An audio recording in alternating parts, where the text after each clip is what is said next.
De volta com o programa Tudo Posso e vamos falar de cirurgia bariátrica. Vocês sabem que o excesso de peso pode trazer agravamentos médicos sérios, como a hipertensão, diabetes e disfunções respiratórias. E quando a obesidade já chegou a um nível crítico e as atividades físicas não causam efeito, é necessária uma intervenção médica, como a cirurgia bariátrica. É aquela cirurgia de estômago que a gente já ouviu falar, né? Muita gente já ouviu que dá certo e outros que não deu tão certo. Por isso que a gente está aqui com o Dr. Martinho Hofsen. Tudo bem? Como vai? Prazer. Doutor Martinho, muito bom dia. Ele é um especialista nisso e vai contar pra gente como que funciona essa cirurgia. Se dá certo, se não dá, como que dá, os diferentes tipos. Mas para a gente ilustrar a nossa conversa, antes de começar esse bate-papo com o Dr. Martinho, o nosso repórter Rafael Molina foi conversar com uma paciente que passou por essa intervenção. Vamos acompanhar.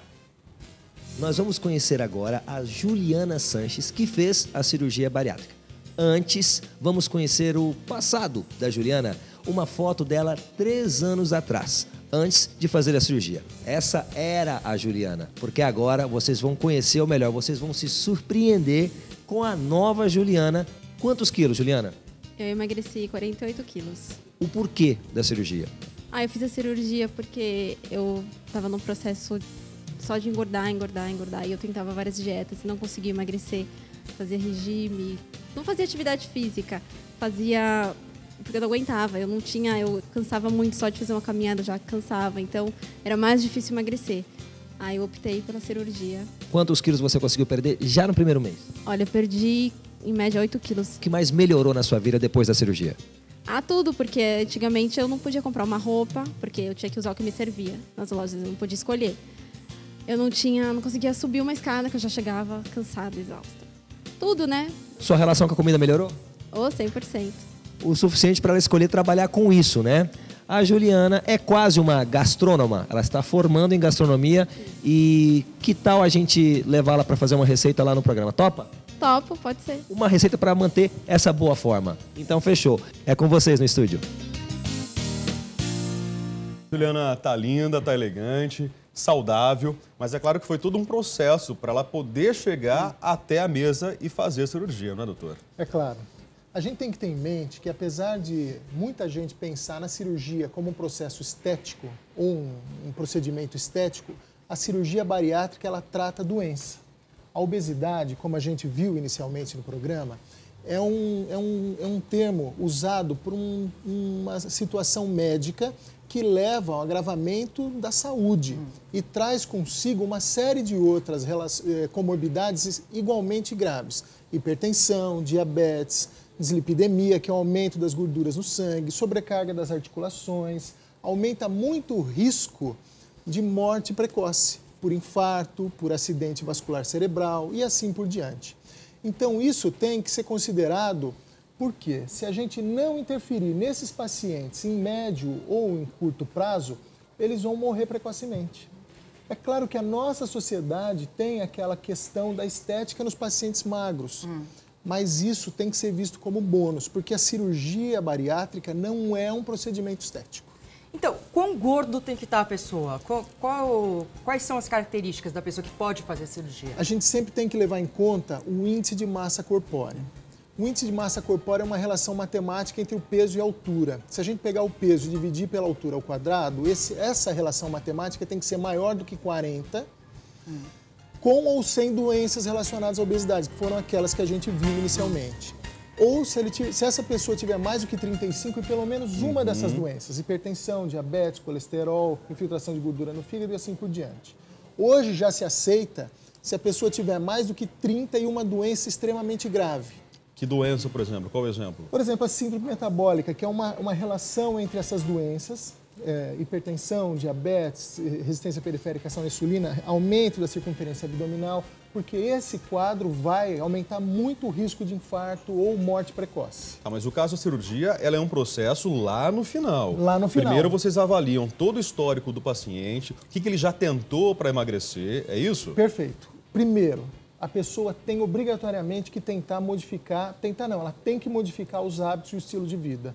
Tem que modificar a relação dela com a comida, tem que intensificar a atividade física. Ela tem que comprovar que ela tentou, de forma efetiva, modificar esses hábitos e as relações de todo o contexto de vida com atividade física, comida e a relação doutor, geralmente dela. quando a pessoa chega a esse peso, ela já tentou tudo. São aquelas pessoas que vivem fazendo dieta, que odeiam o corpo, que é muito difícil, elas querem uma solução.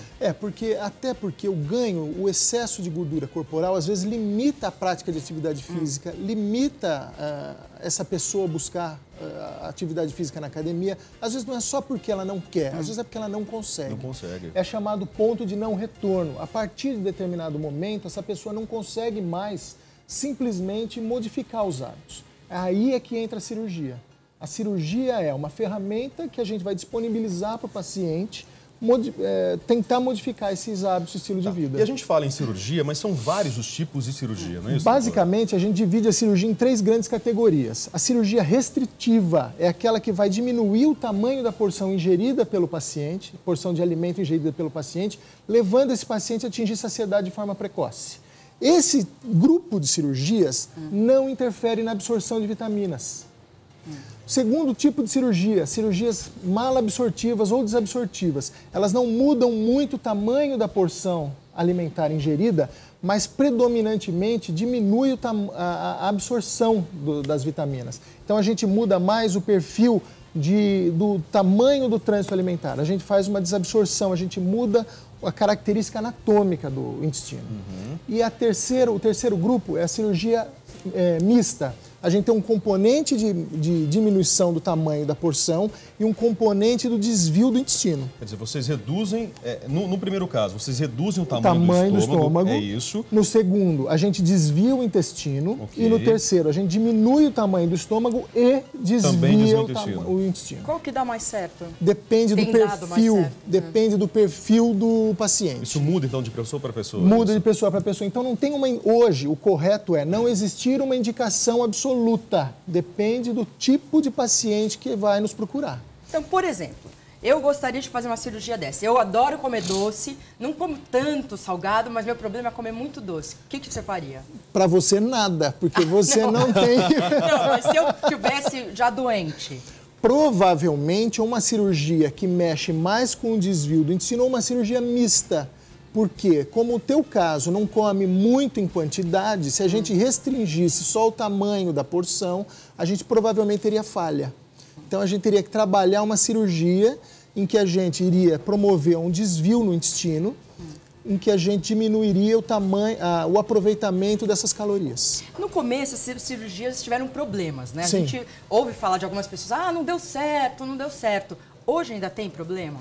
Hoje é muito raro, porque houve melhora dos materiais utilizados na cirurgia e, sobretudo, o entendimento melhor da fisiologia. Então, a gente prepara melhor o paciente e tem um arsenal tecnológico muito melhor do que a gente tinha no início.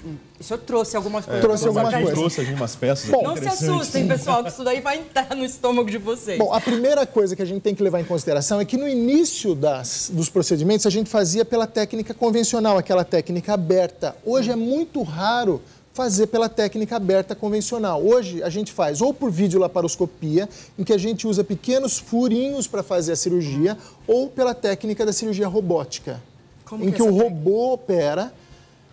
Isso normalmente é utilizado para grandes obesos. A gente fica sentado e o robô opera. É um avanço da cirurgia laparoscópica. Mas o predominante a gente opera por pequenos furinhos. Através então vocês dos quais... não abrem mais o paciente, é isso? Não há mais aquele corte? Não há. Então a gente introduz materiais, dispositivos, equipamentos por meio de pequenas incisões na parede, através das quais a gente opera. Com esse, por exemplo, faz o quê? Essa aqui é uma tesoura. Olha. A pontinha, vocês conseguem ver a pontinha? Tem que ter muito talento para fazer Vira isso. De lado aqui. Isso aqui, assim, ó. Aqui, ó. Pronto, faz o movimento. Olha lá, ó. Isso vai cortar o estômago, por exemplo? Na verdade, isso aqui corta pequenos vasos, aproveita e faz a cauterização de pequenos vasos. Esse aqui já é o dispositivo que é usado para cortar o estômago. Apesar de grande, robusto, ele causa muito pouco dano, porque ele já corta e grampeia. Vamos tentar fazer uma demonstração aqui, você me ajuda? Olha, nós temos aqui, gente, umas folhas de papel sulfite. Vamos imaginar que isso aqui fosse o estômago, então. A gente grampearia à medida em que a gente já corta.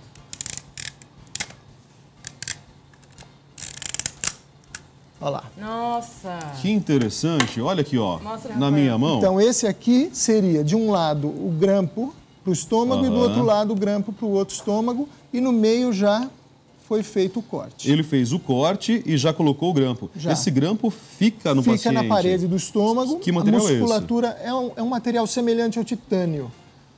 O estômago vai crescer e englobar esse metal aqui, de maneira que depois de algum tempo a gente não consegue mais nem localizá-lo no organismo. Nossa, que bom. Então não precisa ser reversível Algumas técnicas a gente consegue reverter e outras não. É uma cirurgia rápida hoje, doutor? Rápida, em torno de 40 minutos ou uma hora e meia. O pós-operatório, como é para o paciente? Tranquilo, muito tranquilo. Em geral, o paciente tem alta do hospital sem uso de medicação, nem para dor.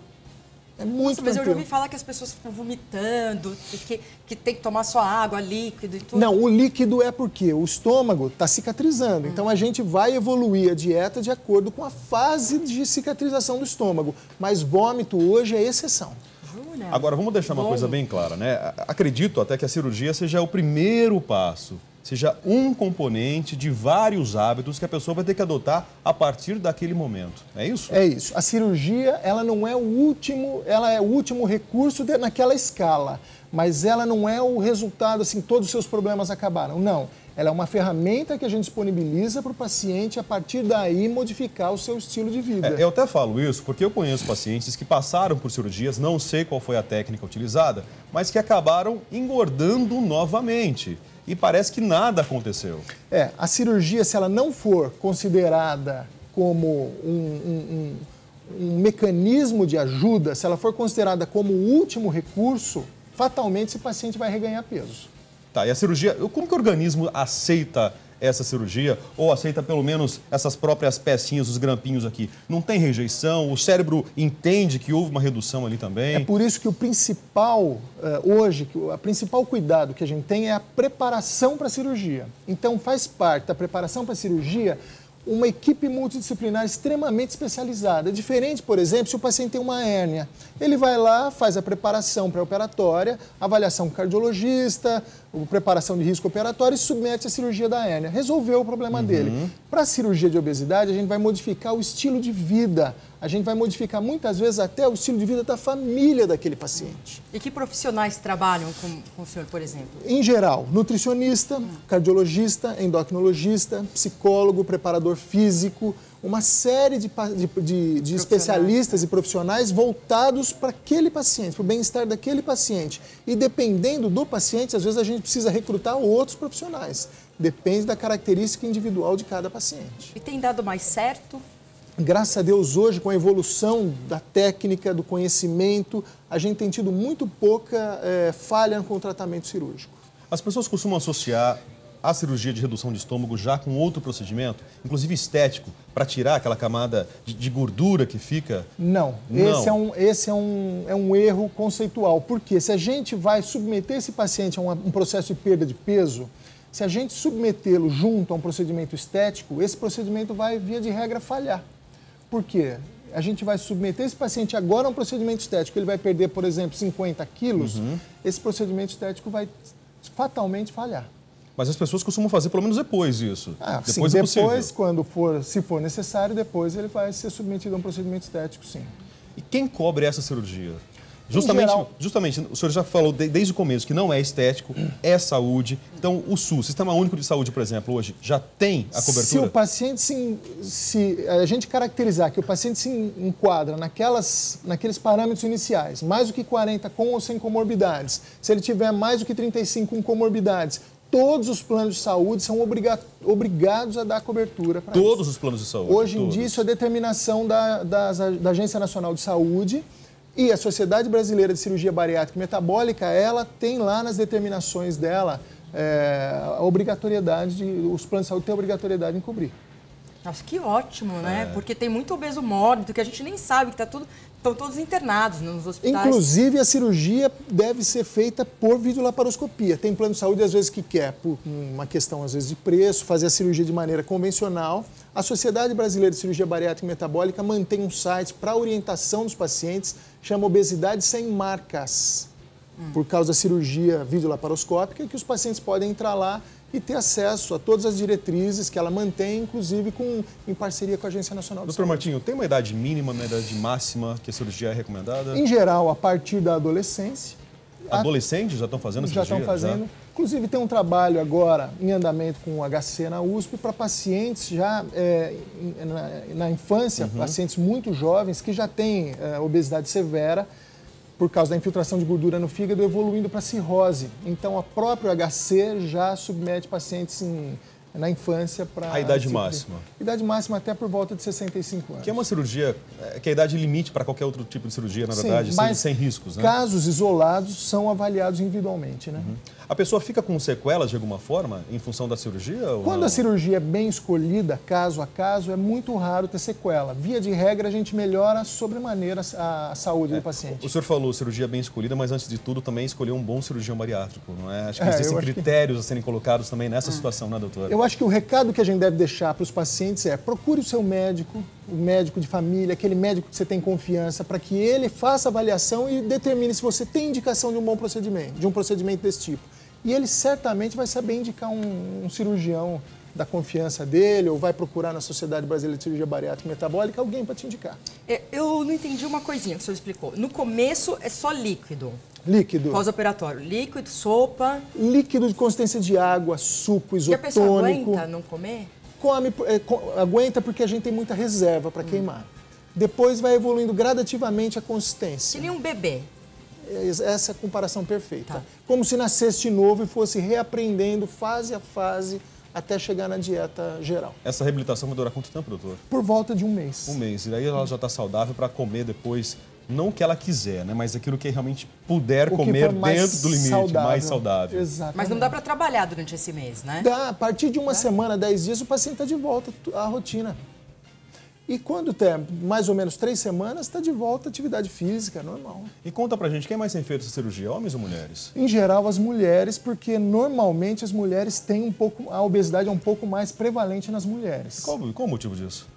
Normalmente por questão hormonal, questão, às vezes as mulheres têm um pouco mais de sedentarismo, a questão da preferência alimentar, mas em geral as mulheres também procuram mais os cuidados de saúde do que os homens, né? E embora o senhor tenha falado que não é estética, mas muitas com certeza vão buscando uma solução nesse sentido. Mas as mulheres em geral procuram mais o atendimento médico do que os homens. Os homens protelam um pouco mais. E a obesidade é um pouco mais aceita nos homens do que nas mulheres. As mulheres, quando estão um pouco mais acima do peso, elas sofrem mais preconceito do que nos homens. Já tem trabalho mostrando que as mulheres, quando estão mais acima do peso, elas são vistas de maneira muito mais preconceituosa do que o homem. O homem, quando está mais obeso, às vezes ele é visto como uma pessoa mais bem-sucedida. Infelizmente, isso Bem-sucedida porque está obeso. Doutor, eu vou pedir então para a gente poder já quase encerrar a nossa conversa aqui, para o senhor repetir para a gente a fórmula para a gente calcular o nosso índice de massa corpórea, né? Embora a gente não vai fazer aqui agora para vocês, mas é facinho de você em casa aí aprender a fazer.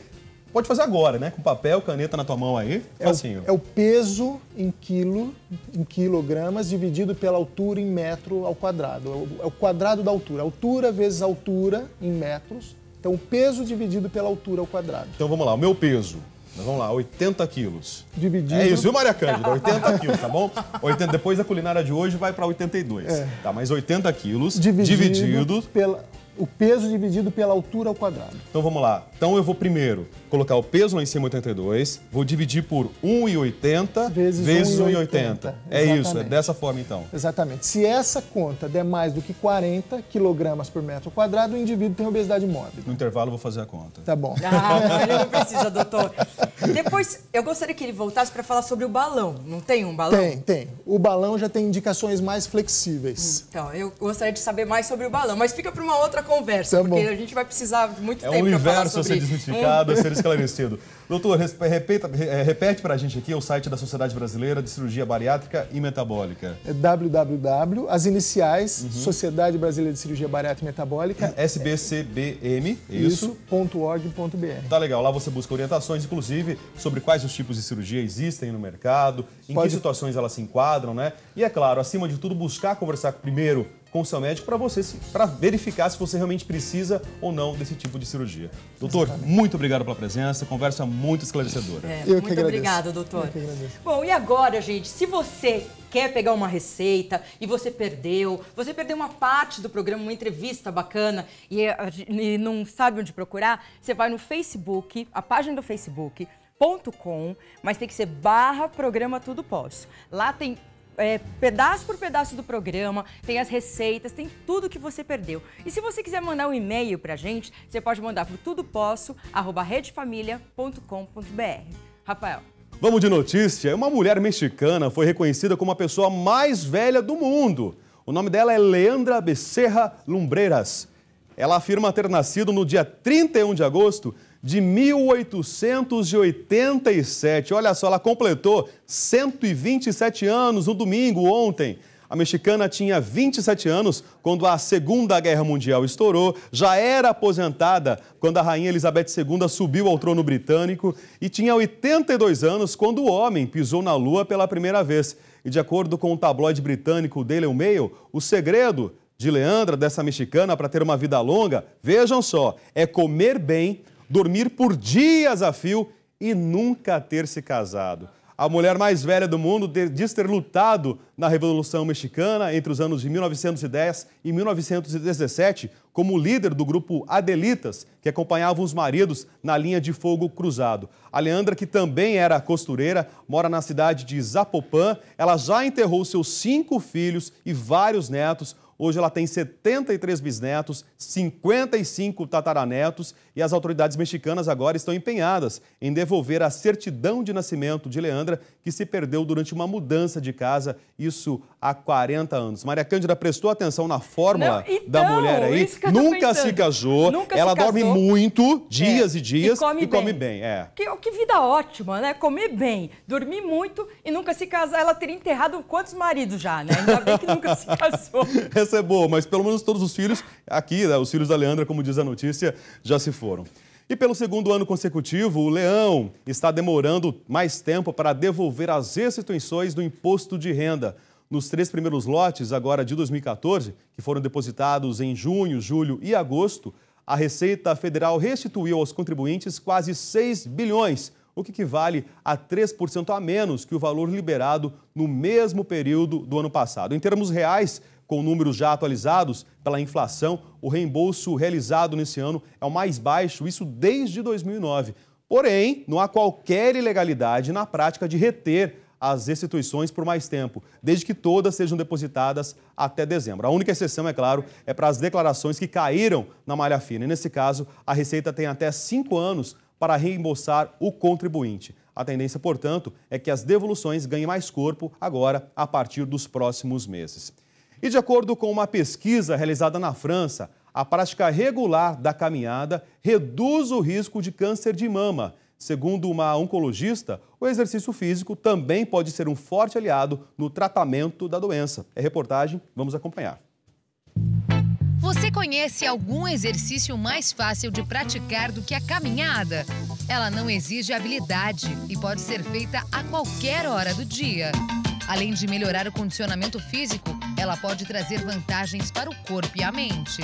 Necessário, né? A gente tem que caminhar, tem que praticar atividade física, não só pela estética. Caminhar melhora a circulação, combate a osteoporose, ajuda a perder peso, afasta a depressão e aumenta a sensação de bem-estar. Além desses e de outros benefícios, pesquisadores descobriram agora que a prática regular da caminhada pode diminuir o risco de câncer de mama.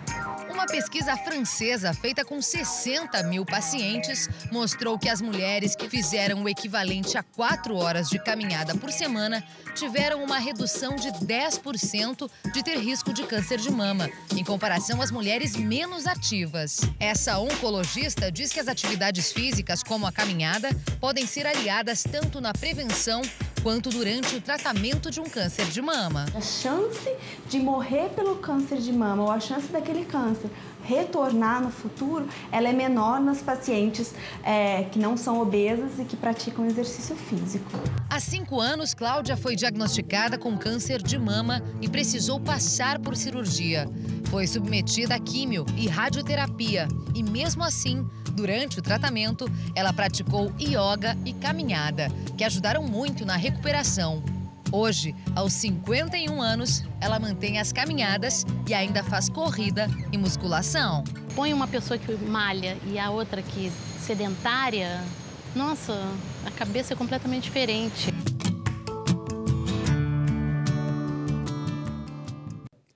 Eu quero aproveitar essa reportagem que incentiva a prática de exercícios para mandar um grande abraço a todos os profissionais de educação física que hoje comemoram o seu dia. Nós vamos então para um rápido intervalo. Na sequência, nós vamos saber tudo sobre as celebridades. Aron Hakanishi vai contar tudo para a gente. É daqui a pouquinho aqui no Tudo Posso.